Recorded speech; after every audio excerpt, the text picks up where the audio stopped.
നമ്മള് കഴിഞ്ഞ പ്രാവശ്യം അഷ്ടമി തിഥിയെ പറ്റിയിട്ടാണ് പറഞ്ഞത്. ഇത്തവണ നവമി തിഥിയെ പറ്റിയിട്ടാണ് പറയുന്നത്. എല്ലാ മാസത്തിലും നവമി വ്രതം ഏറ്റവും പുണ്യാണ് എന്നുള്ളത് അറിയാം. യമനിയമാദികളുടെ അനുഷ്ഠിക്കലാണ് ഇത്രയും നവമി വ്രതത്തിന്റെ വ്രതചര്യയായിട്ട് പറയുന്നത്. അറിയാം, യമനിയമാദികള് അഹിംസ, സത്യം, അസ്തേയം, ബ്രഹ്മചര്യം, അപരിഗ്രഹം, അതുപോലെ ശൗചം, സന്തോഷം, തപസ്, സ്വാധ്യായം, ഈശ്വര പ്രണിധാനം, ഇത് അനുഷ്ഠിക്കലാണ് നവമിയുടെ പ്രത്യേകതയായിട്ട് പറയുന്നത്. ഇനി നമ്മള് സാധാരണയായിട്ട് നവമി ആഘോഷിക്കുന്നത്, നോക്കാറുള്ളത്, നവമി നോക്കാറുള്ളത് രാമനവമിയാണ്. നമുക്ക് കേട്ടുപരിചയമുള്ള നവമി നമ്മൾ നോക്കാറുള്ളത്. ശ്രീരാമന്റെ അവതാരമുണ്ടായ ചൈത്ര മാസത്തിലെ ശുക്ലപക്ഷ നവമി നന്നായി നമ്മൾ നോക്കാറുണ്ട്. പിന്നെ ഒന്നുള്ളത് സീതാനവമിയാണ്. സീതാനവമി സീതാദേവി അവതാരം എടുത്ത ദിവസമാണ് സീതാനവമി. അത് വൈശാഖ മാസത്തിലെ ശുക്ലപക്ഷ നവമിയില്, അതായത് ഇന്ന് സീതാനവമിയാണ് അത്രേ. അപ്പോ ഈ നവമി വ്രതം അനുഷ്ഠിക്കുകയാണെന്നുണ്ടെങ്കിൽ ദാമ്പത്യ ബന്ധത്തിന് വേണ്ടിയിട്ടാണ് അത്രേ പ്രധാനമായിട്ടും ഈ വ്രതം അനുഷ്ഠിക്കുന്നത്. ഒരിക്കല് നോക്കുക. അതുപോലെ സീതാ ചാലീസ ഉണ്ട് അത്രേ, അപ്പൊ അത് ജപിക്കുക. ഇതൊക്കെ വളരെ പ്രാധാന്യമായിട്ട് പറയുന്നുണ്ട്. നമ്മള് കേരളത്തിൽ അത്ര കേട്ടിട്ടില്ല. മഹാരാഷ്ട്രയില്, രാജസ്ഥാനിലൊക്കെ വളരെ പ്രധാനമാണ് എന്നാണ് കേട്ടിട്ടുള്ളത്. ജാനകി നവമി, ജാനകി ജയന്തി എന്നൊക്കെ പേരിൽ ഇത് അറിയപ്പെടുന്നുണ്ട്. പിന്നെ ഉള്ളതാണ് കൂഷ്മാണ്ഡ നവമി. അതായത് സ്കന്ദപുരാണത്തിലെ നാരദ മഹർഷി ബാലഖില്യന്മാർക്ക് പറഞ്ഞു കൊടുക്കുന്നതാണ് ഈ കൂഷ്മാണ്ഡ നവമിയെ പറ്റിയിട്ട്. അത് ഒരു കാരണം കാർത്തിക മാസത്തിലെ ശുക്ലപക്ഷ നവമിയിലാണ് ഇത്ര ദ്വാപരയുഗത്തിന്റെ ആരംഭം ഉണ്ടായത് കാർത്തിക മാസത്തിലെ ശുക്ലപക്ഷ നവമിയിലാണ്. അതുകൊണ്ട് ആ നവമി പ്രാധാന്യമുണ്ട്. പിന്നെ ഈ ദിവസമാണ് ഇത്രേ മഹാവിഷ്ണു കൂഷ്മാണ്ഡൻ എന്ന അസുരനെ വധിച്ച ദിവസമാണ് ഇത്രേ കൂഷ്മാണ്ഡ നവമിയായിട്ട് നമ്മൾ വ്രതെടുക്കുന്നത്. ഈ അസുരന്റെ രോമങ്ങളിൽ നിന്നാണ് ഇത്രേ കൂഷ്മാണ്ഡവള്ളികൾ ഉണ്ടായത്. അപ്പൊ അന്നത്തെ ദിവസം കൂഷ്മാണ്ഡ, അതായത് കുമ്പളങ്ങ ദാനം ചെയ്യുന്നതൊക്കെ വളരെ നല്ലതാണ് എന്ന് പറയുന്നു. അതുപോലെ വിഷ്ണു പൂജ നടത്തേണ്ടതും ആ വ്രതത്തിന്റെ പൂർണ്ണതയ്ക്ക് ആവശ്യമാണ് എന്നാണ് പറയുന്നത്. ഇത്രയാണ് നവമിയെ പറ്റിയിട്ട് നമുക്ക് അറിയാവുന്നതായിട്ടുള്ള വിവരങ്ങൾ. പിന്നെ നമ്മൾക്ക് അറിയാലോ, നവരാത്രി കാലങ്ങളിൽ നവമി നമ്മൾ ഭഗവതി പൂജ ചെയ്യാറുണ്ട്. അപ്പൊ എല്ലാ മാസത്തിലെയും നവമി വളരെ പ്രാധാന്യമാണ്. അഷ്ടമി നവമിയൊക്കെ ഭഗവതിക്ക് വളരെ പ്രിയപ്പെട്ട ദിവസങ്ങളായിട്ട് നമ്മൾ കണക്കാക്കാറുണ്ട്. ഇനി ദശമി പറയുകയാണെങ്കിൽ, ദശമി കാർത്തിക മാസത്തിലെ ശുക്ലപക്ഷ ദശമി, വിജയ എന്ന പേരിൽ അറിയപ്പെടുന്ന ആ ദശമി നോറ്റാല് ബ്രഹ്മലോകപ്രാപ്തി ഉണ്ടാവും എന്നാണ് പറയുന്നത്. അതുപോലെ ജ്യേഷ്ഠമാസത്തിലെ ദശമിയാണ് ദസറ, നമ്മൾ ആഘോഷിക്കാറുണ്ട് ദസറ. പിന്നെ അശ്വിനത്തിലെ ദശമിയാണ് മഹാപുണ്യ എന്നറിയപ്പെടുന്നത്. അപ്പൊ ദശമി എല്ലാവർക്കും അറിയാം. നമ്മൾ ഏകാദശി വ്രതം ആരംഭിക്കുന്നത് ദശമി ദിവസം തൊട്ടാണ്. ദശമി തൊട്ടാണല്ലോ നമ്മൾ ഏകാദശിയുടെ നോക്കാറുള്ളത്. ദശമി ഒരു നേരം ഭക്ഷണം കഴിച്ച് ഏകാദശി ഉപവാസം അങ്ങനെയാണല്ലോ നമ്മൾ പതിവ് ചെയ്യാറ്. അപ്പൊ ആ ദശമി വ്രതം ഒരു നേരം ഭക്ഷണം കഴിച്ചിട്ട് തന്നെ ചെയ്യണം എന്നാണ് വ്യവസ്ഥ. അത് ചെയ്യണത് വളരെ നല്ലതാണ് എന്നാണ് പറയണത്. പിന്നെ ഏകാദശി എല്ലാവർക്കും അറിയാവുന്നതാണ്. ഏകാദശി നമ്മൾ നോക്കണ ആളുകളാണ് എല്ലാവരും തന്നെ. അപ്പൊ ഇനിയിപ്പോ ഈ വരുന്ന ഏകാദശി, മറ്റന്നാൾ വരുന്ന ഏകാദശി മോഹിനി ഏകാദശി എന്ന പേരിൽ അറിയപ്പെടുന്നു. വൈശാഖ മാസത്തിലെ ശുക്ലപക്ഷ ഏകാദശി. ഇതിന്റെ പ്രാധാന്യത്തെ പറ്റിയിട്ട് ശ്രീരാമന് വസിഷ്ഠ മഹർഷി പറഞ്ഞു കൊടുക്കുന്നത് പത്മപുരാണത്തില് പറയുന്നുണ്ട്. വസിഷ്ഠ മഹർഷി പറയുന്നുണ്ട്, അങ്ങയുടെ നാമം ജപിക്കുന്നത് പോലും മനുഷ്യർക്ക് ശുദ്ധി ഉണ്ടാക്കുന്നതാണ്. എന്നാലും ലോക നന്മയ്ക്ക് വേണ്ടിയിട്ട് ഏറ്റവും ഉത്തമമായിട്ടുള്ള ഈ വ്രതത്തെ പറഞ്ഞു തരാം എന്ന് പറഞ്ഞിട്ടാണ് മോഹിനി ഏകാദശിയെ പറ്റിയിട്ട് വസിഷ്ഠ മഹർഷി ശ്രീരാമന് പറഞ്ഞു കൊടുക്കുന്നത്. ഈ വ്രതം നോറ്റാൽ സർവ്വ പാപങ്ങളും നിന്ന് മോചിതനാകും എന്നാണ് പറയുന്നത്. അതിന് അദ്ദേഹം ഒരു കഥ പറയുന്നുണ്ട്. പണ്ട് സരസ്വതി നദിയുടെ തീരത്ത് ഭദ്രാവതി എന്നൊരു നഗരം ഉണ്ടായിരുന്നു അത്ര. അവിടെ ധൃതിമാൻ എന്നൊരു രാജാവ് രാജ്യം ഭരിച്ചിരുന്നു. അദ്ദേഹം ചന്ദ്രവംശജാതനും സത്യസന്ധനുമായിരുന്ന അദ്ദേഹത്തിന്റെ ആ രാജ്യത്ത് ധനപാലൻ എന്നൊരു വൈശ്യൻ ഉണ്ടായിരുന്നു അത്രേ. ആ വൈശ്യൻ ധാരാളം തണ്ണീർപ്പന്തലുകള്, കിണറുകള്, മഠങ്ങള്, അതുപോലെ തോട്ടങ്ങൾ ഉണ്ടാക്കുക, തടാകങ്ങള്, ക്ഷേത്രം എന്നിവയൊക്കെ പണിയെഴുപ്പിക്കുന്ന ഒരു പുണ്യാത്മാവായിട്ടുള്ള ഒരു ആളായിരുന്നു ഈ വൈശ്യനായിട്ടുള്ള ധനപാലൻ. അദ്ദേഹത്തിന് 5 മക്കളുണ്ടായിരുന്നു.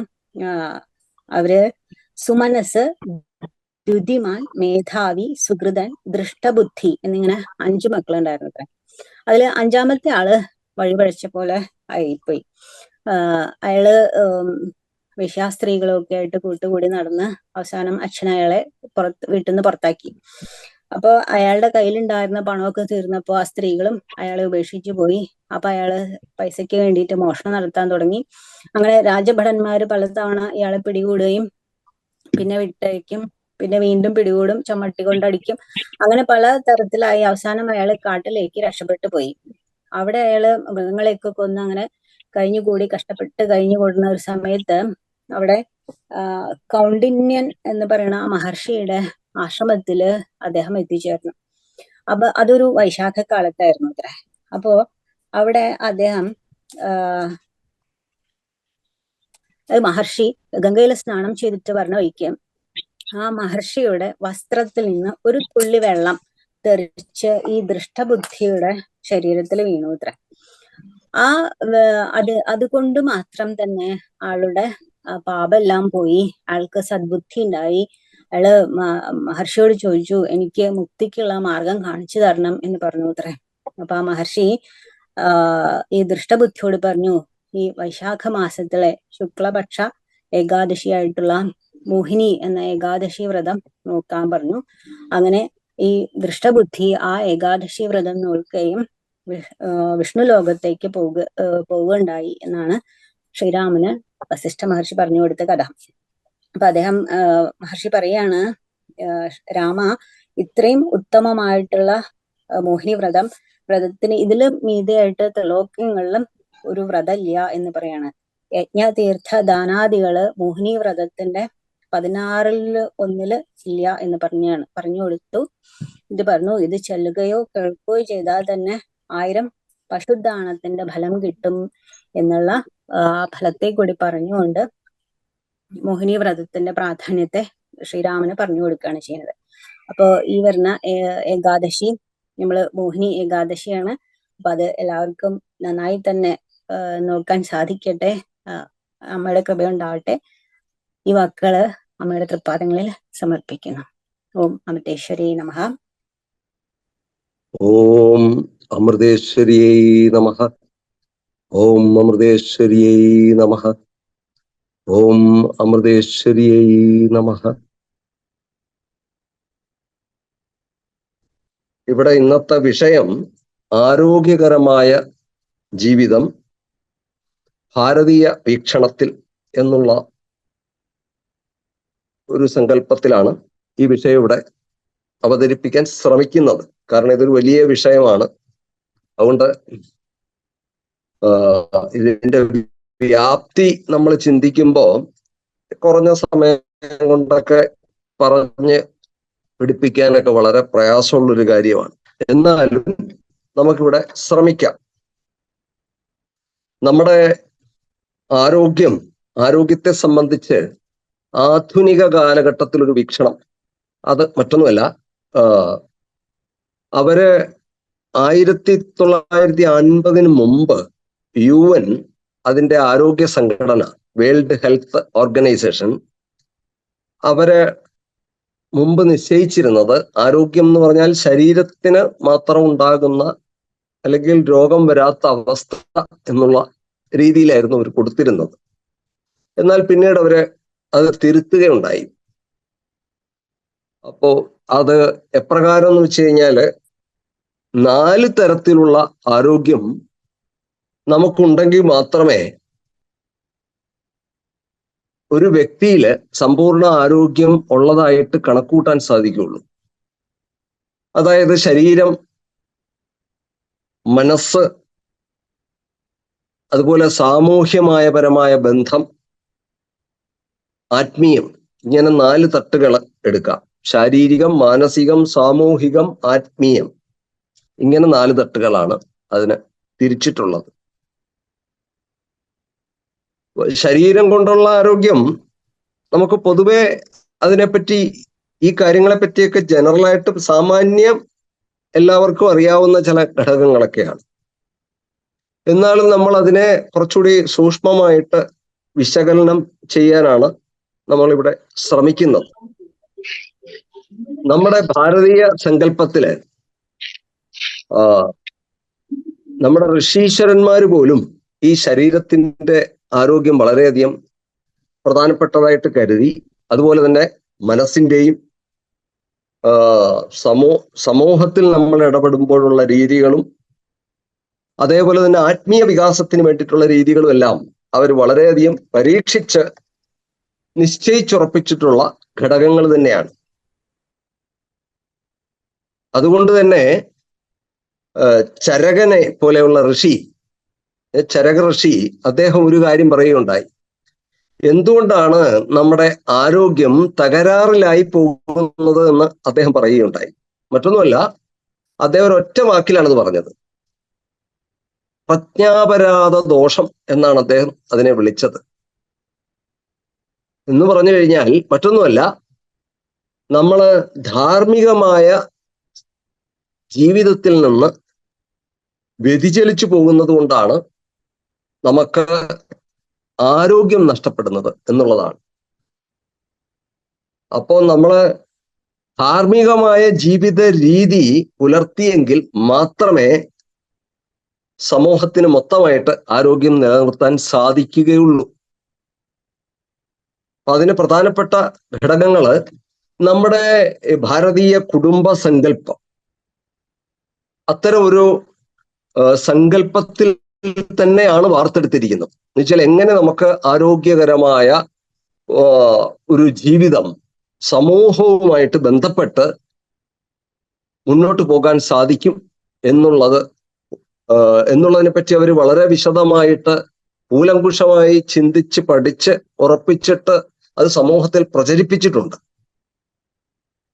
അതിന്റെ ഫലമായിട്ടാണ് ഈ കുടുംബസങ്കല്പം, എനിക്ക് തോന്നുന്നു ലോകത്തിൽ തന്നെ ആദ്യമായിട്ട് ഈ കുടുംബസങ്കല്പത്തെ ഇത്രയും മനോഹരമായിട്ട് വ്യാഖ്യാനിച്ച ഒരു ദർശനവും ലോകത്തിൽ എവിടെയും നമുക്ക് കാണാൻ സാധിക്കില്ല. ഒരുപക്ഷെ കുടുംബസങ്കല്പം തന്നെ ഭാരതത്തിൽ നിന്ന് തന്നെയാണ് മറ്റു രാഷ്ട്രങ്ങളിലേക്കും പോയിട്ടുള്ളത് എന്ന് നമുക്ക് വളരെയധികം ചിന്തിച്ചു കഴിഞ്ഞാൽ മനസ്സിലാകുന്ന ഒരു കാര്യമാണ് കുടുംബസങ്കല്പം.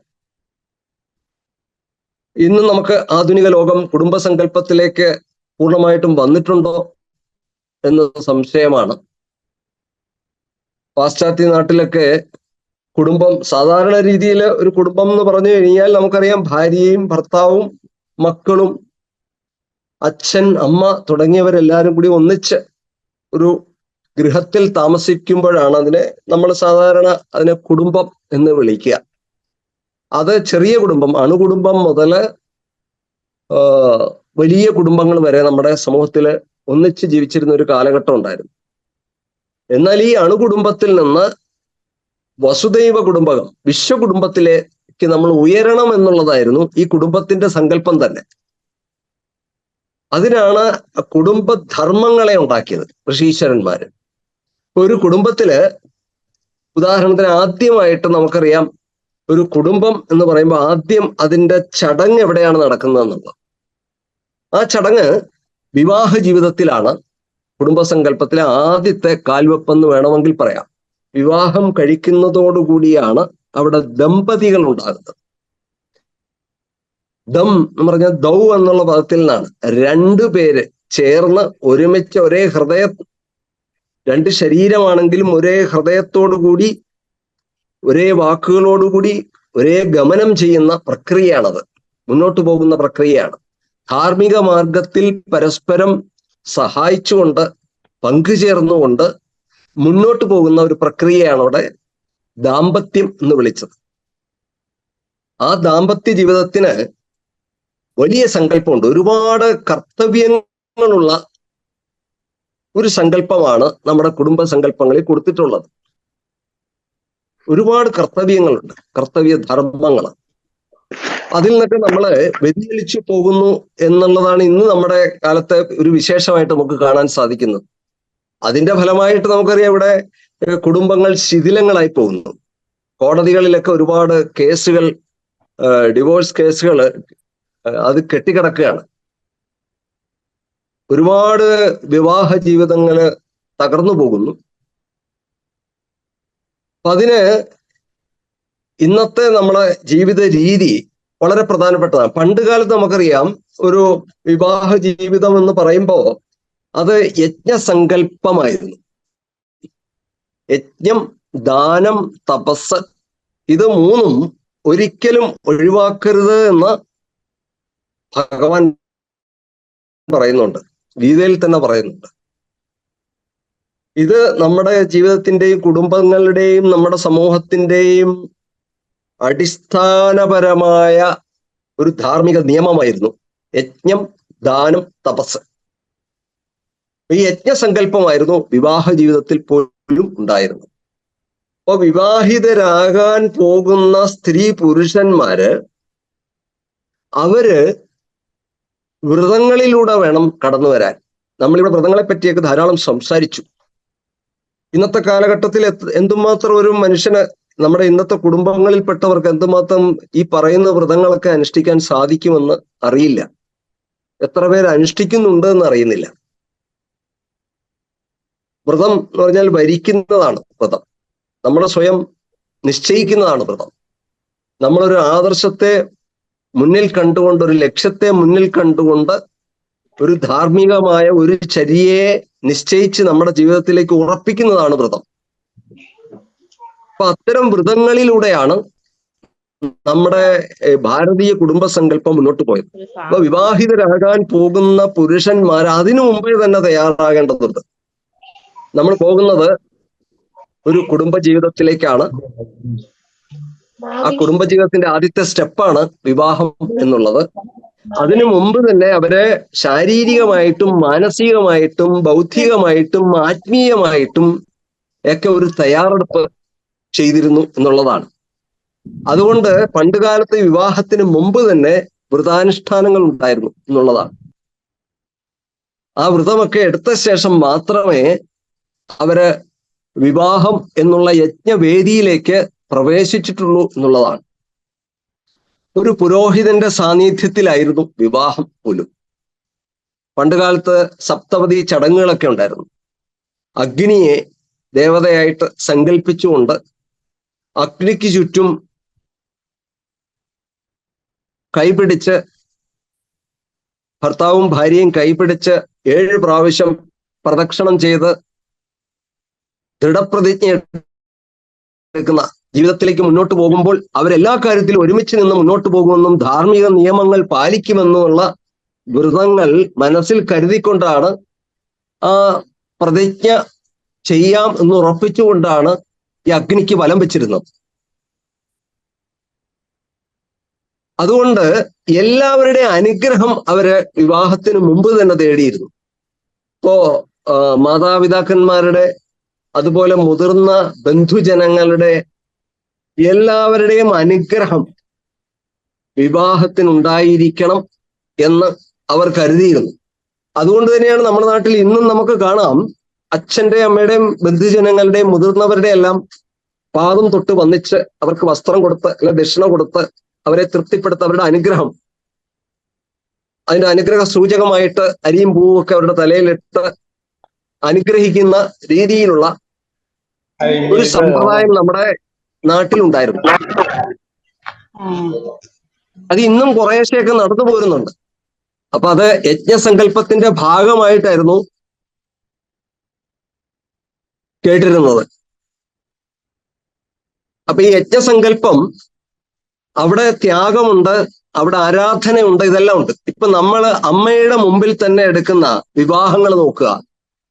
ആ വിവാഹങ്ങള് അതിനകത്ത് ഒരുപാട് സൂചകങ്ങളുണ്ട്. നമുക്ക് സമൂഹത്തിന് നൽകാനുള്ള ഒരുപാട് സന്ദേശങ്ങൾ അത് നമുക്ക് നൽകുന്നുണ്ട്. അമ്മയുടെ മുമ്പിൽ കാണുന്ന വിവാഹങ്ങൾ അത് ശരിയായിട്ട് ഒരുവൻ ഗ്രഹിക്കുകയാണെങ്കിൽ ആ വിവാഹ ജീവിതത്തിൽ യജ്ഞത്തിന്റെ പ്രാധാന്യം എന്തുമാത്രം ഉണ്ടെന്ന് നമുക്ക് മനസ്സിലാക്കാൻ സാധിക്കും. ഒന്നാമത്, അമ്മയുടെ മുമ്പിൽ ഒരു വിവാഹം നടക്കുമ്പോൾ ഗുരുവിന്റെ അനുഗ്രഹം ആദ്യം തേടിയിരുന്നു, ഗുരുവിനോട് അനുവാദം വാങ്ങിച്ചിരുന്നു. ഗുരുവിന്റെ സന്നിധാനത്തിൽ വെച്ചിട്ട് നടത്തുന്നതിന്, ഗുരു നടത്തിത്തരുന്നതിനുള്ള അനുവാദം നമ്മൾ വാങ്ങിയ ശേഷം മാത്രമേ, ആ അനുഗ്രഹത്തോടു കൂടി മാത്രമേ നമ്മളവിടെ വിവാഹം കഴിക്കാൻ ഉദ്ദേശിക്കുന്ന ആൾക്കാരുകൾ അവിടെ എത്തിച്ചേർന്നു. അമ്മയുടെ മുമ്പിൽ അമ്മ പറയുന്ന വിധത്തിലുള്ള, അല്ലെങ്കിൽ അമ്മ പറയുന്ന സമയത്ത് അവിടെ എത്തിച്ചേർന്നിട്ട് അമ്മ എന്താണോ നിർദ്ദേശങ്ങൾ കൊടുക്കുന്നത് അത് അനുസരിച്ചിട്ടുള്ളതായിരുന്നു അവിടെ വിവാഹങ്ങൾ പോലും നിശ്ചയിച്ച് കണ്ടിട്ടുള്ളത്. അപ്പൊ അതിൽ നമുക്ക് ഒരുപാട് പാഠങ്ങളുണ്ട്. ഗുരുക്കന്മാരുടെ ആശീർവാദവും അനുഗ്രഹവും നമ്മുടെ ജീവിതത്തിൽ എന്നും ഉണ്ടായിരിക്കണം എന്നുള്ളതാണ്. ആ വിവാഹത്തിന്റെ പ്രാധാന്യം വളരെ പ്രധാനപ്പെട്ടതാണ്. അപ്പൊ അവിടെ വിവാഹത്തിന്റെ പ്രാധാന്യം വളരെ പ്രധാനപ്പെട്ടതാണെന്ന് പറയാൻ കാരണം മറ്റൊന്നുമല്ല, അവിടെ നിന്നാണ് നമ്മുടെ സമൂഹം ഉണ്ടാകുന്നത്, പ്രജകൾ ഉണ്ടാകുന്നത്, സത്സന്താനങ്ങൾ ഉണ്ടാകുന്നത്, നല്ല കുടുംബങ്ങൾ ഉണ്ടാകുന്നത്. നല്ല കുടുംബങ്ങൾ ഒന്നിച്ചു ചേരുമ്പോഴാണ് നല്ലൊരു സമൂഹം ഉണ്ടാകുന്നത്. നല്ല ഒരു സമൂഹം ഉണ്ടാകുമ്പോഴാണ് നല്ല ഒരു രാഷ്ട്രം, അല്ലെ ദേശം ഉണ്ടാകുന്നത്, രാഷ്ട്രം ഉണ്ടാകുന്നത്. ഇതെല്ലാം അപ്പൊ അതിന്റെ എല്ലാം അടിസ്ഥാനം നല്ല വ്യക്തികളെ വാർത്തെടുക്കുക എന്നുള്ളതാണ്. അപ്പം അത് ആരോഗ്യമുള്ള വ്യക്തികൾ തന്നെ നമ്മുടെ കുടുംബത്തിൽ വന്ന് പിറക്കണം, ജീവിക്കണം. അതിന് ശരീരം കൊണ്ടും മനസ്സുകൊണ്ടും അത് സാമൂഹ്യപരമായും ആത്മീയപരമായുമുള്ള ആരോഗ്യം അവർക്കുണ്ടെങ്കിൽ മാത്രമേ സാധിക്കുകയുള്ളൂ എന്നുള്ളത് വ്യക്തമാണ്. അപ്പൊ അതുകൊണ്ട് തന്നെ ഈ വിവാഹ ബന്ധങ്ങൾക്ക് വലിയ പ്രാധാന്യം ഉണ്ടായിരുന്നു. ഇന്ന് പല വിവാഹങ്ങളും ഇന്ന് ചിതറിപ്പോകാനുള്ള കാരണം, അല്ലെ ശിഥിലമായി പോകാനുള്ള കാരണം മറ്റൊന്നുമല്ല, അവര് വിട്ടുവീഴ്ച മനോഭാവം ഇന്ന് നമ്മുടെ ഇടയിൽ കുറഞ്ഞു തുടങ്ങിയിരിക്കുന്നു. പരസ്പരം ആദരിക്കുന്ന പരിപാടികൾ ഇല്ലാതെയായിരിക്കുന്നു. പരസ്പരം ആദരിക്കൽ ഇതിനൊക്കെ തീർച്ചയായിട്ടും വേണം. ഭർത്താവ് ഭാര്യയെയും ഭാര്യ ഭർത്താവിനെയും ആദരിക്കണം. അതുകൊണ്ട് തന്നെയാണ് അമ്മയുടെ മുമ്പിൽ നടക്കുന്ന വിവാഹങ്ങളില് അമ്മ സ്ത്രീയെ കൊണ്ട് പുരുഷന്റെ പാദത്തിലും പുരുഷനെ കൊണ്ട് സ്ത്രീയുടെ പാദത്തിലും നമസ്കരിക്കുന്ന ഒരു ചിത്രം നമ്മൾ കാണുന്നുണ്ട് അവിടെ വെച്ച് നടക്കുന്ന വിവാഹങ്ങളിലല്ല. അപ്പൊ ആ വിവാഹം ജീവിതത്തിൽ വിജയിക്കണമെങ്കിൽ അന്നേരം നമസ്കരിച്ചു പോയാൽ പോരാ, നമ്മൾ ജീവിത കാലഘട്ടം മുഴുവൻ പിന്തുടരേണ്ട ഒരു ക്രമമാണ് അമ്മ അവിടെ കാണിച്ചു തന്നത്. ഒരു സ്ത്രീ ഒരു പുരുഷന്റെ മുമ്പിൽ നമസ്കരിക്കും, വിനയത്തോടു കൂടിയുള്ള പെരുമാറ്റം, ആദരവോടു കൂടിയുള്ള ഒരു പെരുമാറ്റം ഉണ്ടായിരിക്കണം എന്നുള്ളതാണ്. അതുപോലെ പുരുഷൻ തിരിച്ചും ആ സ്ത്രീയെ എങ്ങനെ കാണണം, അവിടെ ആരതി കാണിക്കുന്നു. അവിടെ ദേവിയായിട്ട് അല്ലെ ശിവനായിട്ട് പാർവതിയായിട്ട് കണ്ടുകൊണ്ടുള്ള ആ ഒരു ദാമ്പത്യ ബന്ധമാണ് അവിടെ തുടങ്ങുന്നത്. അപ്പൊ അവിടെ ദൈവീകമായ ഒരു പരിവേഷം ഈ കുടുംബജീവിതത്തിന് ഉണ്ടായിരിക്കണം എന്നുള്ളതാണ്. ഇത് അമ്മ കാണിച്ചു തരികയാണ്, നമുക്ക് ലോകത്തിന് കൊടുക്കുന്ന ഒരു സന്ദേശമാണത്. അപ്പൊ അങ്ങനെ ആ വിവാഹത്തെ നമ്മൾ ഒരു യജ്ഞമാക്കി മാറ്റുന്നു എന്നുള്ളതാണ്. അപ്പൊ ഇത് പലപ്പോഴും അവിടെ വെച്ച് നമസ്കരിക്കുകയായിരിക്കും, പിന്നീട് അങ്ങോട്ട് പോയാൽ ഞാൻ എൻ്റെ കാര്യം നീ നിന്റെ കാര്യം എന്ന് പറഞ്ഞിട്ട് അടി തുടങ്ങും ചിലപ്പോ. അപ്പൊ ഇത് അമ്മ കാണിച്ചു തരുന്നത്, അമ്മ നമ്മളെ പഠിപ്പിക്കുന്നത് എന്താന്ന് വെച്ച് കഴിഞ്ഞാൽ പരസ്പരം ഈ ഒരു ആദരവും ബഹുമാനവും ജീവിതകാലം മുഴുവൻ മറ്റുള്ളവരോട് പുലർത്തേണ്ടത് എങ്ങനെയാണെന്നുള്ളതാണ്. അതമ്മ കാണിച്ചു തരികയാണ്, അമ്മ പഠിപ്പിക്കുകയാണ്, ലോകത്തിന് കൊടുക്കുന്ന ഒരു സന്ദേശമാണ്. അതുപോലെ തന്നെ മധുരം പങ്കിടുന്നു, അങ്ങോട്ടും ഇങ്ങോട്ടും മധുരം പങ്കിടുന്നു.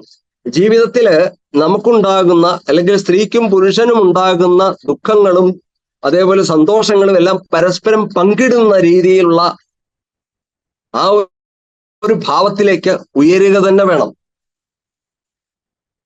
അവിടെ എല്ലാം നമ്മൾ കാണുന്നുണ്ട്, മറ്റുള്ളവരെ എല്ലാം നമ്മുടെ സുഹൃത്തുക്കളെ വരെ അടക്കം വിളിച്ചിട്ട് അവർക്ക് ദാനധർമ്മങ്ങൾ നമ്മൾ ചെയ്യുന്നു, അല്ലെങ്കിൽ അന്നദാനമെങ്കിലും ചുരുങ്ങിയ പക്ഷം നമ്മൾ ചെയ്യാറുണ്ട്. അവരെല്ലാം എല്ലാവരുടെയും ഒരു തൃപ്തി, ഇത് നമ്മുടെ ഈ വിവാഹം മാത്രമല്ല, ഭാരതീയമായ കുടുംബ സങ്കല്പങ്ങളിൽ ഏതെല്ലാം, ഇപ്പൊ ഒരു ഗൃഹപ്രവേശനമാണെങ്കിലും ഇതേ ചടങ്ങുകളൊക്കെ നമ്മൾ മിക്കവാറും ഒരു രീതിയിലല്ല മറ്റൊരു രീതിയിൽ ഇതൊക്കെ അനുവർത്തിക്കുന്ന നമ്മൾ കാണാൻ സാധിക്കുന്നുണ്ട്. അവിടെയല്ല, എല്ലാവരുടെയും അനുഗ്രഹം തേടുന്നത് കാണാൻ സാധിക്കുന്നുണ്ട്. അപ്പൊ ഈ ജീവിതം തുടക്കം മുതൽ, ജനനം മുതൽ മരണം വരെ ഒരു യജ്ഞസങ്കല്പത്തിലായിരുന്നു നമ്മുടെ ഭാരതീയ കുടുംബ സങ്കല്പത്തില് ഒരു ജീവിതത്തെ നിശ്ചയിച്ചിട്ടുള്ളത്. അതിന് ആരോഗ്യം വളരെ പ്രധാനപ്പെട്ടതാണ്. അതുപോലെ തന്നെ വിവാഹിതരാകാൻ പോകുന്ന ദമ്പതികൾ വ്രതാനുഷ്ഠാനങ്ങൾ ചെയ്തിരിക്കേണ്ടത് വളരെയധികം അത്യാവശ്യമാണ്. കാരണം മഹാഭാരതത്തില് അംബാലികയില് അവർക്ക് സന്താനങ്ങളില്ലാതെ വന്നപ്പോൾ ഭഗവാൻ വേദവ്യാസനെ വിളിച്ചിട്ട് സത്യവതി ആജ്ഞാപിക്കുകയായിരുന്നു അവരില് പുത്രോത്പാദനം നടത്തണമെന്ന്. അന്നത്തെ നിയമം അനുസരിച്ച് അത് ചെയ്യാൻ സാധിക്കും, ധാർമ്മികമായ കാര്യത്തിന് വിരുദ്ധമല്ലായിരുന്നു. അതുകൊണ്ട് തന്നെ ഭർത്താവ് മരിച്ചുപോയ അവരില് ക്ഷത്രിയ വംശം നിലനിൽക്കണം, രാജവംശം നിലനിൽക്കണം. അതിനു വേണ്ടിയിട്ട് അന്നത്തെ കാലത്ത് നിയമം അനുസരിച്ച് ഒരു ബ്രഹ്മജ്ഞാനിയായ ഒരാളിൽ നിന്ന് ക്ഷത്രിയ വംശത്തെ നിലനിർത്തുവാൻ സാധിക്കുന്ന വണ്ണം ഉള്ള ഒരു നിയമക്രമം ഒന്നുണ്ടായിരുന്നു. അതുകൊണ്ട് തന്നെ വേദവ്യാസനെ, തന്റെ ആദ്യപുത്രനായ വേദവ്യാസനെ വിളിച്ചു വരുത്തിയിട്ട് അവരിൽ സന്താന ഉൽപാദനം ചെയ്യണം എന്ന് പറഞ്ഞപ്പോ ആദ്യം വ്യാസമഹർഷി പറഞ്ഞത് അവര് 1 വർഷം വ്രതമനുഷ്ഠിക്കട്ടെ എന്നാണ്. കാരണം വ്രതാനുഷ്ഠാനത്തോടുകൂടി വരുമ്പോഴാണ് അതിലുണ്ടാകുന്ന പുത്രന്മാര് സത്സന്താനങ്ങളായി തീരുന്നതെന്നാണ്. നല്ല പുത്രന്മാരുണ്ടാകണമെങ്കിൽ വ്രതാനുഷ്ഠാനങ്ങൾ കൂടിയേ തീരൂ എന്നുള്ളതാണ്. അപ്പൊ അത് സത്യവതി അത് എന്തോ കാരണത്താൽ, നിർഭാഗ്യവശാൽ, അല്ലെങ്കിൽ ആ രാജവംശത്തിൽ ഇതെല്ലാം സംഭവിക്കേണ്ടതുള്ളതുകൊണ്ട്, പിൽക്കാലത്ത് നടന്ന സംഭവങ്ങളെല്ലാം ഉണ്ടാകേണ്ടത് കൊണ്ട് അവരതിന് തയ്യാറായിരുന്നില്ല. വേഗം തന്നെ 1 വർഷം വരെ കാത്തിരിക്കാതെ ഉടനെ തന്നെ അവർ സന്താന ഉൽപാദനം ചെയ്യണമെന്ന് പറഞ്ഞു. അതിലുണ്ടായ പുത്രന്മാര് നമുക്കറിയാം എന്താ സംഭവിച്ചതെന്നറിയാം. ഒരാൾ കുരുടനായിപ്പോയി, കാഴ്ചശക്തി ഇല്ലായിരുന്നു ധൃതരാഷ്ട്രക്ക്. രണ്ടാമത്തെ പുത്രൻ പാണ്ഡുവായിരുന്നു. അതെല്ലാം മാനസികമായ ഘടനയും കൂടിയാണ്. ആ സ്ത്രീകള് അവരെ എതിരേറ്റത് ആ സമയത്താണെങ്കിൽ ഒരു ഭർതൃസങ്കല്പം ഉണ്ട് അവിടെ. അപ്പൊ അവരെ ഭർത്താവിനെ എതിരേൽക്കണ്ട, അല്ലെങ്കിൽ സന്താന ഉൽപാദനത്തിന് വേണ്ടി തയ്യാറായി വന്നു നിൽക്കുന്ന, അമ്മയുടെ ആജ്ഞപ്രകാരം വന്നു നിൽക്കുന്ന അവരെ സ്വീകരിക്കേണ്ട ഒരു മനോഭാവത്തിലല്ല സ്വീകരിച്ചത്. അതുകൊണ്ട് തന്നെ അവിടെ പുത്രന്മാര്, പ്രത്യേകിച്ച് ധൃതരാഷ്ട്ര ആദ്യത്തെ പുത്രൻ കണ്ണടച്ചുകൊണ്ട് സ്വീകരിച്ചത് കൊണ്ട് അന്ധനായി പോയി എന്നും, മറ്റേയാള് വിളറി സ്വീകരിച്ചത് കൊണ്ട് പാണ്ഡുവായി പോയി എന്നും ഒക്കെ പറയുന്നുണ്ട്. സംഗതി എന്തായാലും അവിടെ അന്നേരത്തം ആ സ്ത്രീയിൽ ഉണ്ടായ മാനസികമായ അവസ്ഥ പോലും കുഞ്ഞിനെ ബാധിച്ചു എന്നുള്ളതാണ്. അപ്പൊ എന്തുമാത്രം ഒരു സത്സന്താനത്തിന് വേണ്ടിയിട്ട് നമ്മുടെ മാനസികമായിട്ട് പോലും എത്രയും നമ്മൾ ശുദ്ധി കൈവരിക്കേണ്ടതുണ്ടെന്ന് അവിടെ പഠിപ്പിക്കുകയാണ് ചെയ്തത്. ഇതൊന്നും ഇന്നത്തെ സമൂഹം അത്ര കണ്ട് ശ്രദ്ധിക്കുന്നില്ല എന്നുള്ളതാണ് ഏറ്റവും പരിതാപകരമായ ഒരു കാര്യം. അതുകൊണ്ട് തന്നെ ഇന്ന് നമ്മുടെ നാട്ടില് പീഡനങ്ങൾ ഏറെയായി. ബാലപീഡനങ്ങൾ കൂടി, അതേപോലെ വൃദ്ധന്മാരോടുള്ള പീഡനങ്ങള്, അവഗണിക്കല്, യുവാക്കൾ വഴിതെറ്റിപ്പോകല്, മാതാപിതാക്കന്മാരെ ഉപേക്ഷിക്കല്, അവരോട് കയർത്ത് സംസാരിക്കല്, അവരെ ഉപദ്രവിക്കുക മാത്രമല്ല കൊല്ലാൻ പോലും തയ്യാറാകുന്ന ഒരു സമൂഹം ഇന്ന് നമ്മുടെ നാട്ടിൽ പെരുകിക്കൊണ്ടിരിക്കുകയാണ്, വർദ്ധിച്ചുകൊണ്ടിരിക്കുകയാണ്. എല്ലാ സ്ഥലത്തും അരാജകത്വം കൂടിക്കൊണ്ടിരിക്കുന്നത് നമ്മൾ ഇതിലെല്ലാം വിട്ടുപോയത് കൊണ്ടാണ്. ഇത് ശാരീരികമായിട്ടും മാനസികമായിട്ടും ബൗദ്ധികമായിട്ടും എല്ലാം ആത്മീയപരമായിട്ടും തകർക്കുന്ന രീതിയിലാണ് ഇന്ന് പല കാര്യങ്ങളും നമ്മുടെ സമൂഹത്തിൽ നടന്നുകൊണ്ടിരിക്കുന്നത്. അപ്പൊ അവിടെയൊക്കെ ഒഴിവാക്കണമെങ്കിൽ ആദ്യം നമ്മൾ തുടക്കം എവിടെയാ? നമ്മളെ വൈവാഹിക ജീവിതം, അവിടെ നിന്ന് തുടങ്ങണം എല്ലാം. അതുകൊണ്ടാണ് ഇന്ന് നമ്മുടെ ഇവിടെ ഗർഭാധാനം എന്ന് പറഞ്ഞ ഒരു ചടങ്ങ് വെച്ചിട്ടുള്ളത്. അത് യജ്ഞസങ്കല്പത്തിലായിരുന്നു. ഒരു പുത്രൻ പോലും ജനിക്കേണ്ടതിന് പോലും മുഹൂർത്തം കുറിച്ചിരുന്നു എന്നാണ് പണ്ട് കാലത്ത്, അതിനു പോലും. അപ്പൊ അത് കേവലം ഒരു വൈകാരികമായ വിഷയമല്ലായിരുന്നു. പുത്രന് ഉണ്ടായിപ്പോവുകയല്ല, കല്യാണം കഴിച്ചത് കൊണ്ട് പുത്രൻ ഉണ്ടായിപ്പോയി എന്നുള്ളതല്ല, പുത്രനെ ഉണ്ടാക്കേണ്ടതാണ്. എന്ന് വെച്ചാൽ വെറും വൈകാരികമായ വിഷയം കൊണ്ടല്ല അവിടെ സംഭവിക്കേണ്ടത്, മറിച്ച് ഒരു സന്താനം ഉണ്ടാകണമെന്നുള്ള ആഗ്രഹത്തോടുകൂടി വ്രതാനുഷ്ഠാനങ്ങളോടുകൂടി അവർ ചെയ്യുന്ന യജ്ഞമായിരുന്നു ആ സന്താനങ്ങൾക്ക് കാരണമായി തീർന്നത്. അതുകൊണ്ട് തന്നെ ഗർഭത്തിലിരിക്കുമ്പോൾ തന്നെ അവർക്ക് വേണ്ട പരിചരണങ്ങൾ, ആ കുട്ടിയുടെ മാനസികമായ ആരോഗ്യത്തിന് വേണ്ട ഘടന പണ്ടുകാലത്ത് നിർവഹിച്ചിരുന്നു. അതിന് പുംസവനം, സീമന്തോ നയനം എന്നൊക്കെ പറഞ്ഞുള്ള ചടങ്ങുകൾ ഉണ്ടായിരുന്നു. ആ ചടങ്ങുകളൊക്കെ നോക്കിയാൽ തന്നെ വീട്ടിലുള്ള മുതിർന്നവർ വരിക, അതുപോലെ തന്നെ പുരോഹിതന്മാരെ വരുത്തുക, മന്ത്രജപങ്ങൾ നടത്തുക, അവർക്ക് വേണ്ട ഉപദേശങ്ങൾ നൽകുക, ആത്മീയമായ കാര്യങ്ങൾ പറഞ്ഞു കൊടുക്കുക. ഒരു പ്രീ മാരേജ് കൗൺസിലിംഗ് തന്നെ അവിടെ ഉണ്ടാകുമായിരുന്നു. വീട്ടിലുള്ള ബന്ധുജനങ്ങളിൽ നിന്നും മുതിർന്ന ആൾക്കാരിൽ നിന്നും ഒക്കെ ഉണ്ടാകുമായിരുന്നു. അങ്ങനെ അവര് ശാരീരികമായും മാനസികമായും ഒക്കെ അവർ തയ്യാറെടുത്ത് വരുന്ന ഒരു സന്ദർഭം അവരെ ഒരുക്കിക്കൊണ്ടുവരികയാണ്. ഒരു സത്സന്താനത്തിന് ജന്മം കൊടുക്കാൻ വേണ്ടി അവരെ ഒരുക്കിക്കൊണ്ടുവരികയാണ്. അപ്പൊ അങ്ങനെയായിരുന്നു നമ്മുടെ നാട്ടില് ഒരു കുടുംബ സങ്കല്പം തന്നെ ആരംഭിച്ചിട്ടുള്ളത്. ഒന്ന് ആലോചിച്ച് നോക്കുക. അപ്പൊ ആ ഗർഭിണിയായിരിക്കുന്ന സ്ത്രീ പോലും എന്ത് കേൾക്കണം, എന്ത് പഠിക്കണം, എന്ത് വായിക്കണം, എന്ത് മനസ്സിലാക്കണം, എന്ത് കഴിക്കണം, ഇതെല്ലാം തീരുമാനിച്ചിരുന്നു. അതെല്ലാം ഒരു വ്യക്തിയുടെ ആരോഗ്യത്തെ കരുതിക്കൊണ്ടാണ്. വരാൻ പോകുന്ന ഒരു വ്യക്തിക്ക് വേണ്ടിയിട്ടുള്ള തയ്യാറെടുപ്പ് അത്രയും മുൻകൂട്ടി കണ്ടുകൊണ്ടായിരുന്നു നമ്മുടെ ഭാരതീയ വീക്ഷണത്തില് ഒരു പ്രജയ്ക്ക് ജന്മം നൽകിയിരുന്നത്. ഒന്ന് ആലോചിച്ച് നോക്കുക. അപ്പോ ഗർഭിണിയായ ഒരു സ്ത്രീ ഭയപ്പെടാൻ പാടില്ല, അല്ലെങ്കിൽ അവിടെ വഴക്കുണ്ടാക്കാൻ പാടില്ല. ഭാര്യാഭർത്തൃക്കൾ അവർ തമ്മിൽ നടക്കുന്ന സംഘട്ടനങ്ങൾ, കലഹങ്ങള്, മാനസികമായ ക്ഷോഭങ്ങൾ, ഇതെല്ലാം കുഞ്ഞിനെ ബാധിക്കുന്നു എന്നുള്ളതാണ്. അപ്പൊ മാനസിക വൈകല്യങ്ങൾ ഉണ്ടാകാം. ഇപ്പൊ എനിക്ക് ഇവിടെ അറിയാവുന്ന ഒരു കുടുംബമുണ്ട്. ആ കുടുംബത്തില് അവർക്ക് 2 കുട്ടികളായിരുന്നു. ആ 2 കുട്ടികളും മാനസിക രോഗികളാണ്. 2 കുട്ടികളെ ഉള്ളൂ. ആ 2 കുട്ടികളും മാനസിക രോഗികളാണ്. ആ മാനസിക രോഗികളായ കുട്ടികളെയും വെച്ചുകൊണ്ട് ഇവർക്ക് ജീവിക്കേണ്ടി വരിക എന്ന് പറഞ്ഞു കഴിഞ്ഞാൽ ആ കുടുംബത്തിന്റെ ഐശ്വര്യവും സന്തോഷവും സമൃദ്ധി എല്ലാം കെട്ടടങ്ങുകയാണ്. ജീവിതത്തിൽ സ്വസ്ഥത എന്ന് പറയുന്നത് അവർക്ക് അനുഭവിക്കാൻ സാധിച്ചിട്ടില്ല. ആ കുട്ടിയുടെ അച്ഛൻ ഈ അടുത്ത സമയത്ത് മരിച്ചുപോയി. ഇപ്പോഴും ആ 2 കുട്ടികളുടെ അമ്മയുണ്ട്. ആ അമ്മ അവരെ നോക്കുന്നുണ്ട്. പക്ഷെ അവരുടെ ജീവിതത്തിൽ ഒരു സന്തോഷത്തിന്റെ ഒരു കണിക പോലും നമുക്ക് കാണാൻ സാധിക്കില്ല. കാരണം അവിടെ തന്നെ ആ കുടുംബം തകർന്നതുപോലെയായി. ഒന്ന് ആലോചിച്ച് നോക്കുക. അപ്പൊ ആരോഗ്യമുള്ളവരായിരിക്കണം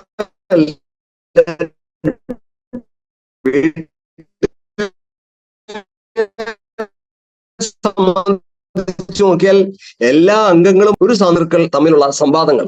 ഇപ്പൊ നമുക്കറിയാം, ശിവനും പാർവതിയും അത് കുടുംബസങ്കല്പത്തിന്റെ അടയാളമായിട്ടാണ് നമ്മൾ കാണിക്കുന്നത്. അവിടെ ശിവൻ പാർവതിക്ക് ഉപദേശിക്കുന്നു, പാർവതി ശിവന് ഉപദേശിക്കുന്നു.